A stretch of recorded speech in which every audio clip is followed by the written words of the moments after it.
This is a political camp. This is not a festival or a party. It is a serious political camp. We intend to make profound changes within our system of government. Thank you. The political protest at St. Paul's Cathedral started on the 15th of October. Nearly 2 weeks on, the camp is still growing, with a new site in Moorgate announced. They are protesting against the unfairness of the current capitalist system and fighting for global equality.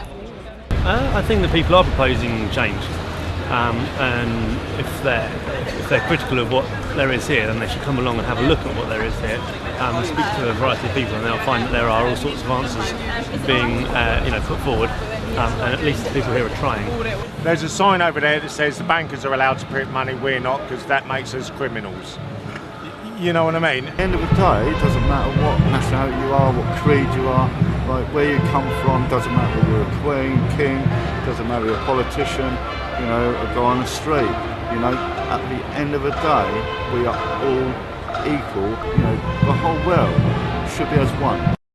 We spoke to Mercia Barbeau, the creator and editor of the protesters' newspapers, The Occupied Times of London, about his views. We're definitely gonna be an independent newspaper, as in the voice from the camp, and we're gonna try to create a debate in the media from our own point of view. We live here, we came here, so I think we should have a voice. So how long do you want to stay? Are you ready to stay until Christmas? I'm ready to stay until change is foreseeable, until we get the change across, we get the message. Okay. So as long as it takes, I guess. And do you think it's gonna have an impact on government policies? Sure. Why not? I mean, they did it in Egypt, they did it before, why not? Everything's possible. Despite St. Paul's Cathedral originally supporting the peaceful protests, they've now closed their doors due to health and safety issues. They now claim that the protester voices have been heard and that it's time to move on. I think it's absolutely brilliant. I think it's great. Yeah. And I think feel very disappointed that they've closed the cathedral. I can't see any need for it, other than the fact that they're not making as much money as they were doing. So I feel angry about that, really. I think it's brilliant. I support them all. We have closed St. Paul's. Not true. Ars London News asked Greg Wilkinson, an active speaker in the protests, what issues there are for closing the cathedral. We said to them, what exactly are the safety issues?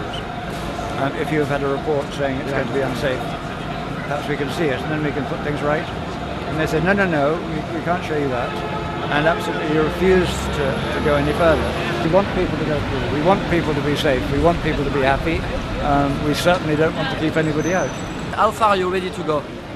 Until we have better reasons for leaving. At the moment, a health and safety document that we haven't seen.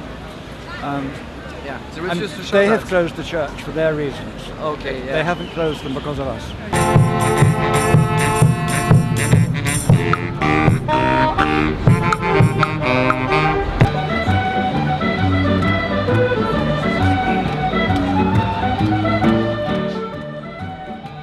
The atmosphere is peaceful and joyous, with a general feeling that people are ready to stay until things change.